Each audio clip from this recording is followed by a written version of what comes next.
L'intérêt avec l'enchère, c'est de permettre au marché de s'exprimer. Pourquoi? Parce que là où aujourd'hui les solutions existantes donnent de la visibilité à un bien, proposer son bien aux enchères, c'est lui donner aussi de l'attractivité. Car l'acquéreur va se positionner non plus sur le prix et le bien, mais uniquement sur le bien, puisque le prix sera volontairement attractif pour permettre aux gens de venir, et après, par offre ascendante, et le marché va s'exprimer, le prix va se fixer. Donc c'est déjà une opportunité pour les acquéreurs de pouvoir exprimer le prix qu'ils souhaitent pour le bien. Après, pour le vendeur, c'est principalement, en plus de la garantie d'obtenir le meilleur prix, comme je viens d'expliquer, c'est de pouvoir vendre dans un délai maîtrisé.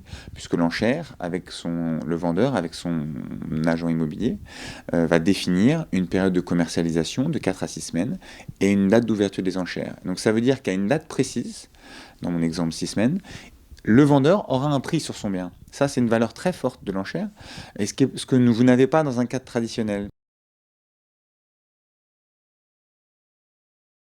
Il n'y a pas de ce qu'on appelle l'adjudication dans le cadre de la vente aux enchères, c'est au troisième coup de marteau adjugé vendu. Dans l'enchère, il n'y a pas ça. C'est-à-dire que le vendeur peut choisir de vendre ou de ne pas vendre, et il peut choisir de retenir l'offre qui lui plaît le plus en fonction de ses critères. Des critères de financement, principalement, des critères de délai de vente. Donc voilà, il y a une vraie expression du marché grâce à l'enchère, avec des gens qui viennent sur le site et qui mettent leurs offres en ligne. Je rappelle aussi que les acquéreurs qui viennent sur le site sont des acquéreurs qualifiés, c'est-à-dire c'est pas n'importe qui peut venir et porter une offre. Il faut avoir visité, il faut avoir accédé à la documentation grâce à notre plateforme, il faut avoir montré patte blanche, puisqu'il faut demander un agrément qui est délivré par l'agent immobilier. Donc seuls des acquéreurs autorisés et éclairés font des offres. Mais une fois que les offres sont faites, le vendeur peut choisir l'offre qu'il souhaite retenir. Donc c'est vraiment une collecte d'offres digitales avec mise en concurrence des acquéreurs. Le coût est porté par l'agent immobilier, qui est donc notre client. Le coût est un coût fixe, puisque nous ne sommes pas un intermédiaire supplémentaire. Nous sommes un outil qu'a choisi l'agent immobilier pour son client.